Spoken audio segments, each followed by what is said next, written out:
நானும் பேசலாம், பேசுவோம், பேசிக்கிட்டே இருப்போம். அப்படி இளையராஜாவை பத்தி, MSV பத்தி, ரகுமான பற்றி, அப்படி அந்த ரசிகன் 4 இசையமைச்சாரு, 4 பாட்டுக்கு மெட்டு கொடுத்தாரு. ஒரு பாட்டு எழுதி கொடுங்கள்னாரு. எழுதி கொடுத்தவர்தான் தாயும் கொஞ்ச காலம், தகப்பனும் கொஞ்ச காலம், நீயும் கொஞ்ச காலம், உன் நினைப்பும் கொஞ்ச காலம், சரித்திரத்து மன்னர்களும் கொஞ்ச காலம், அந்த சந்திரரும் சூரியரும் இன்னும் கொஞ்ச காலம். இது ஏன் சொன்னேன்னா, இந்த நிலையாமையை சொல்வதற்கு காரணமே அன்பு செலுத்து, வாழ்க்கையை துய், வாழ்க்கையை நேசி, மனிதர்களை மதி என்பதற்கான மூலம்தான் இந்த மாயாவாதமே தவிர உலகத்தை தூக்கி எறிந்து விட்டு போய் என்பதற்காக சொல்லப்பட்ட விஷயம் அல்ல. அதுல நான் கட்டையில போற வரையில் சுதந்திரம் இல்ல, கருவறையில் வந்த எதுவும் நிரந்தரம் இல்ல எழுதியிருந்தேன். கருவழியா வந்த எதுவும் நிரந்தரம் இல்லைங்க. ஒரு தாயின் கர்ப்பத்தில் இருந்து வந்த எதுவும் இந்த பூமியில் நிரந்தரம் இல்லை. மலை இருக்கலாம், கடல் இருக்கலாம், ஐம்பூதங்கள் இருக்கலாம். கர்ப்பத்தின் வழியாக வந்த எதுவும் நிலை பெறுவதில்லை. அதிகபட்சம் நேனோ டெக்னாலஜி வந்தா 300 வருஷம் இருக்கலாம். அதன் பிறகு என்ன தெரியுமாகும்? வாழ்க்கை சலிக்கும். போதுமுடா சாமி சொல்லும். எனக்கு தெரிஞ்சு ஒரு கூட்டம், கலைஞர், பேராசிரியர், நான் 3 பேர் உட்கார்ந்து பேசிட்டு இருக்கிறோம். அப்ப ஒருத்தர், ஐயா நீங்க 100 வருஷம் வாழணும்னு சொல்லிட்டு போறாரு. அவர் போயிட்டாரு. பேராசிரியரும் கலைஞரும் பேசினா இருக்கும்போது பேசுறாங்க. என்ன பேராசிரியர் 100 வருஷம் வாழுங்கன்னு சொல்லிட்டு போயிட்டாருங்க. இதுவரைக்கும் இருக்கிறதே சிரமம் நமக்கு தானே தெரியும். அதான் உண்மை. 300 ஆண்டுகள் மனிதன் வாழ நினைக்கலாம், வாழ்க்கை சலிக்கும். நான் எழுதியிருக்கேன், சுடுகாடு வரை நடந்து போ, சக்தி உள்ள போதே செத்துப்போ ஜனகணமனன் எழுதியிருக்கேன். உன்னை யாரும் தூக்கிட்டு போக கூடாது. என்னைக்கு பாத்ரூமுக்கு ஒரு தோலை புடிச்சிட்டு போறவன் முடிஞ்சிருச்சு கதை. அது வரைக்கும் சுயமாக நீர் கழிக்க, சுயமாய் குளிக்க, எது வரைக்கும் தெரியுமா ஹெல்த் நல்லா இருக்கும்? டெஸ்ட் பண்ணி பாருங்க.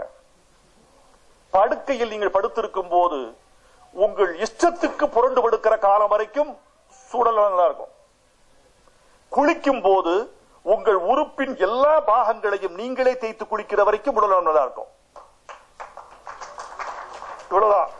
இதுதான் சின்ன சோதனை. அவ்வளவுதான். இதை எழுதியிருந்த ஆனா சீனிவாச என்ன புத்திசாலி பாருங்க, இசையமைச்ச புத்திசாலி பாருங்க. நான் கடைசியில் எழுதியிருந்தேன்ல, கட்டையில போற வரையில் சுதந்திரம் இல்ல, கருவழியா வந்த எதுவும் நிரந்தரம் இல்ல.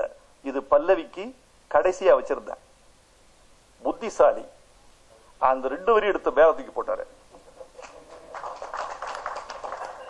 மேல தூக்கி அது உச்சம் கொடுத்தார். ஒரு செய்தி சொல்றேன், பேச ஆசையா இருக்கு, நல்லா இருக்கீங்க நீங்க சபை, போதும் கொஞ்சம் முடிச்சுக்கிறேன். அதுல ஒரு சொன்னாரு, இது எவ்வளவு புத்திசாலித்தனம் வேணும்னு சொன்னார். மெல்லிசை மன்னர் MS நான் கேட்டேன், KV மகாதேவன் தான் உங்களை விட சிறந்த இசையமைப்பாளர் நான் நினைக்கிறேன், இப்படி சொல்லுவேன் அவர்கிட்ட. நீங்க என்ன நினைக்கிறீங்க? அதுல என்ன சந்தேகம்?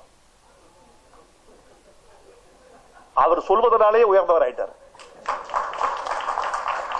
அதுல KV மகாதேவன் இசையமைச்சர் பிடிச்ச பாட்டு எது யாரு கேட்டேன். அதுவா பல பாட்டு இருக்கு, எனக்கு அவர் கம்போஸ் பண்ண விதத்துல பிடிச்ச விஷயம் ஒண்ணு இருக்கு, சொல்லட்டுமா? சொல்லுங்க. அதுதான் கேட்கிறேன்.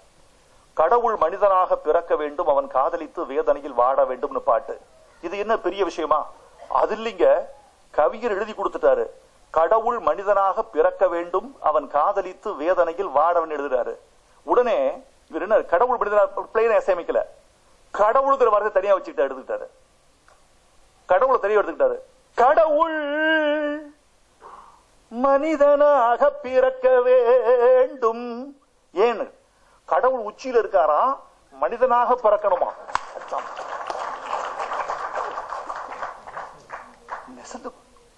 அட்டே அப்பா, எவ்வளவு நுட்பம்!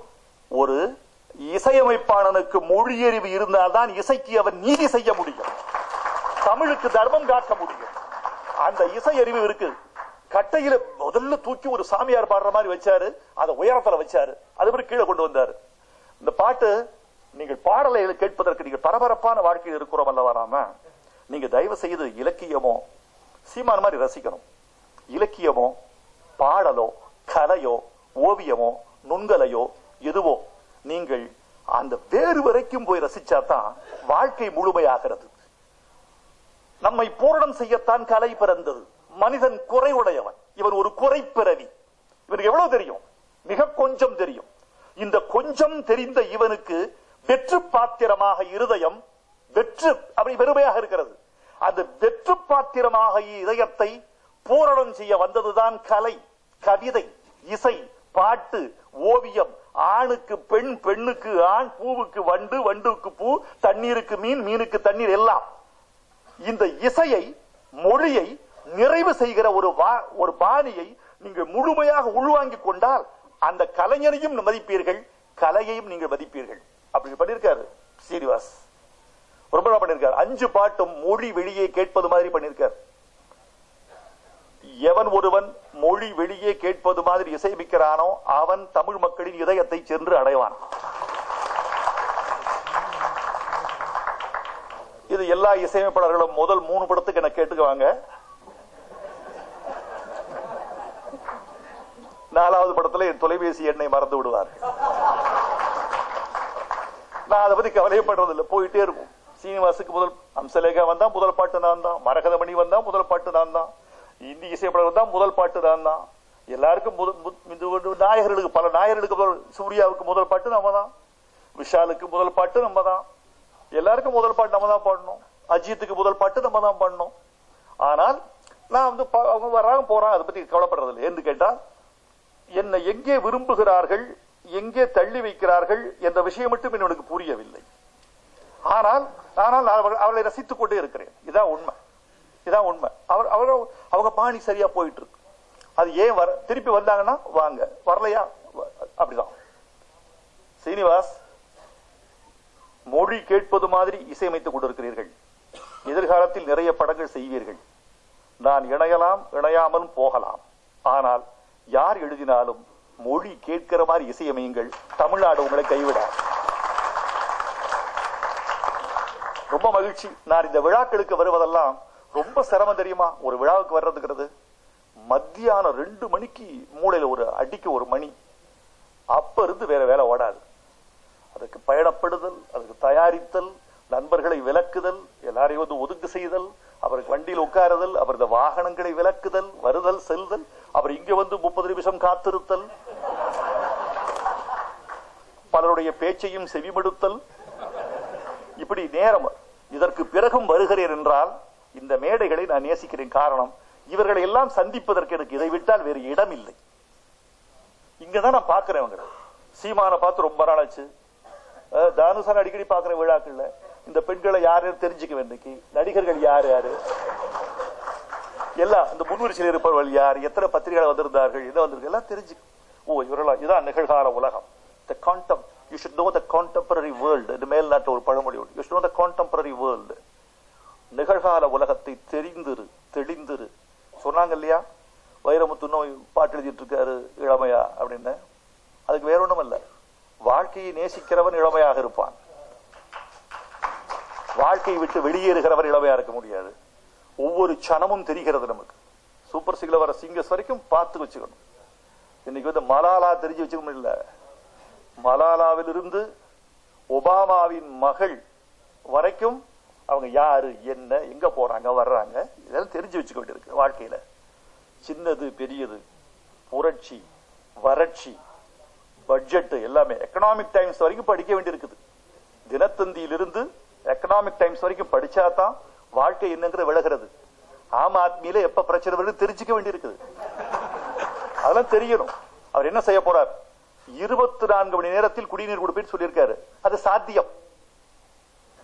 மின்சார கட்டணத்தில் பாதியாக குறைப்பேன்னு சொல்லியிருக்காரு அரவிந்த் கெஜ்ரிவால். அது சாத்தியம். ஏன் தெரியுமா? விரயத்தை தவிர்த்தாலே கொடுக்க முடியும். இதுவரைக்கும் விரயமாகி போயிட்டு இருக்கு. அந்த விரயத்தை தவிர்த்தாலே கொடுக்க முடியும். ஒருவன் கொடுக்க முடிந்தால் இந்தியாவில் எல்லோரும் கொடுக்க முடியும், கொடுக்க முடியும். இதெல்லாம் தெரிந்து கொள்ளாமல் பாட்டு எழுதி விவாதம் பண்ணி புண்ணியம் இல்லை. நல்ல தொடக்கம்.